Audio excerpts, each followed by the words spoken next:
Welcome once again to Lehto's Law. Here's Steve Lehto. I've mentioned before that I've got a Peloton. I got it shortly after the Free Press Marathon because in Michigan, you can't go outside and run in the wintertime as easily as you can in the summertime. So Peloton's in the news right now, and more so if you owned a Flywheel, which was a competitor to Peloton, because a while back, Peloton sued Flywheel and said, you guys are infringing on our patents. And the parties apparently struck a settlement recently where Flywheel, in essence, agreed and said, we're going to shut down our business. So people who bought the Flywheel exercise bike are out of luck. Well, not completely. But in case you don't know what I'm talking about, Peloton is an indoor exercise machine. It simulates that you're riding a bike, and in front of you is a screen. And on the screen, you can take part in classes with other people elsewhere around the world, live classes or recorded classes, or you can just go for scenic rides, which is actually what I do. And I've used my Peloton now over 200 times since I got it in October. I've done it once this morning already, and I do it twice a day, most days, half hour each. So if you got a Peloton, look for me. I'm Milo Wolfie, Milowolfy. But the first story, and I've got a couple stories here, comes from The Verge by Nat Guerin. Flywheel owners found out that their bikes were bricked through Peloton. They didn't get the word from Flywheel. They got the word from Peloton. And the writer points out that Shani Maxwell would get up every morning at 4:30 a.m., throw on her Flywheel t-shirt, and hop on her Fly Anywhere bike. She's an avid fan who's been riding with Flywheel since 2013, and she leapt at the chance to own the company's branded bike when they came out in 2017. She was doing 5 classes a week. She'd started her day riding, then she'd go to a strength class in the afternoon. On the weekends, she went into a studio for a live class with friends that she'd met from the Flywheel studios in Miami. It was a community, and that's true. And likewise, Peloton is a whole community also. So it came as a surprise when she received an email from Peloton, not Flywheel, telling her that her $2,000 bike would no longer function by the end of next month. Flywheel settled their patent dispute with Peloton earlier in February and decided after the lawsuit to discontinue the at-home bike product. She says it shocked her because she knew that the lawsuit was happening, but didn't expect it would go this way. We just didn't realize they would shut down, she said. Flywheel users Jared Podnos and Courtney Odman also learned about their bike's demise from Peloton's email. Now, here's the deal. Peloton is contacting people saying, look, you have a Flywheel. You may know we sued Flywheel. We've reached a settlement with them, and part of the settlement is that they're going to stop doing business with their bikes that were infringing on our patents. And so therefore, we're going to let you trade in your Flywheel bike on a Peloton bike. And then you can just continue the service through Peloton. Some people might not like that. They go, hey, I don't want to go with Peloton. I want to go with Flywheel. Well, that's not an option anymore. So Podnos says the communication from Flywheel has been pretty poor. He tried contacting Flywheel to see if he was eligible to swap his bike because he was still financing his bike through a finance company. And he says, I called their customer service line and couldn't get through. He left a voicemail, never got a call back. Went to a physical Flywheel location where they filmed the classes, but no one had answers. Flywheel also did not respond to The Verge, which is the organization that Nat Guerin writes for. So at the time of publication, they're still waiting for a comment. Now, here's the deal. Nat points out that this has happened in other settings with internet-type stuff. It's the first notable case for a piece of streaming fitness equipment. Ever since Peloton released its bike in 2014, many companies have been attempting to replicate the model, including Echelon, SoulCycle, Nordic Track, and Flywheel. But so far, Peloton remains the market leader. And the funny thing is that when I bought my Peloton, I did a little bit of research. I went to a Peloton store, tried one, realized I was going to like it, bought it. And then for the next month or so, I got bombarded with Peloton ads. Which is the one little tweak that someone needs to figure out on the internet. Because if you search for something, you'll start getting bombarded with ads. And I understand why. I mean, it makes complete sense. But once I've bought it, and now I'm being bombarded with Peloton and Echelon ads. Well, I ain't going to buy an Echelon once I've bought a Peloton. So Flywheel is the second largest cycling studio chain in North America. The Flywheel home bike was considered a real threat to Peloton when it entered the home cycle market, is what one analyst said. In reality, however, its subscription service was quite lacking compared to that from both Peloton and even Echelon. It had fewer live classes per day and a much smaller backlog of recorded classes. And I'm not trying to sell Peloton here, but Peloton's got something like 14 or 15,000 classes in a library that you can click through. And if you find an instructor you like, they'll have all their classes listed. You can just take their classes if you want to.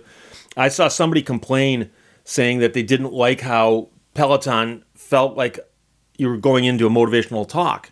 Well, it depends on which instructor you're in front of. I've seen some who are just up there just saying, hey, look, here's what we're going to do, ride. I've seen some others up there who like giving out advice and trying to talk you through it. And, everyone's got a slightly different style. And so, if you don't like one instructor, just flip around and find one you like. But like I said, I stopped doing the classes because I found these beautiful rides they do where they put a camera on a bike and they ride through the mountains of like the Alps or South America or, the Appalachian Trail or something. And so, I'll do a half hour riding where I'm looking at scenery that I wouldn't see otherwise. That's so there's a lot of stuff you can do on board the Peloton. Flywheel bike owner Chris from San Francisco also hoped the company would scale well given how big of a following they already had in their studios. At the time, we thought Flywheel would grow their user base and content to the point where there wasn't much of a difference between them and Peloton. He says, obviously, we were incorrect. So The Verge reached out to a whole bunch of Flywheel bike owners and said, what are you going to do now?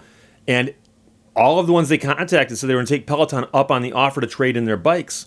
Now, several people said we're going to miss our favorite Flywheel instructors, but trust me, finding spin class instructors in this day and age isn't going to be that difficult.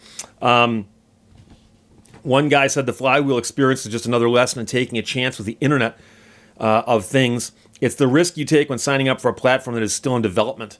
It was a risk factor that we weighed from the onset and we're comfortable with.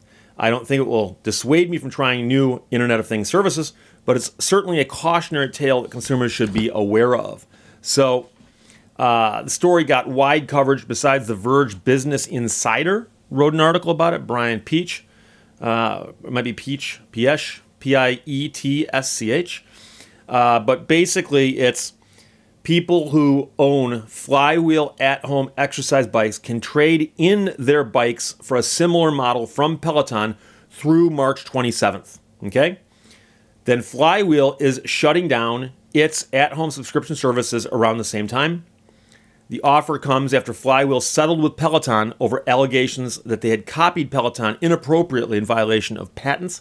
And Flywheel owners who trade in their bike will get a refurbished Peloton for free, but will have to pay for a Peloton membership. And memberships, I think, are about $39 a month. So that's what happened with Flywheel and Peloton. And, I had a lot of people ask me, I don't know if I commented on it or not, but there was the TV commercial Peloton put out right around Christmas where, Christmas morning, woman comes down the stairs and the husband presumably points and goes, honey, I got you a Peloton. And she's all excited and she gets in the Peloton and it documents her journey as she uses the Peloton for a while. And she's all ecstatic and excited about it. And people were upset by that because they said, how insulting that a man would buy his wife an exercise bike, especially when you see the woman in the ad who doesn't appear to need exercise. And it's interesting how people project onto commercials and onto things. Because when I saw it, my first thought was, oh, she asked for a Peloton and he got her one.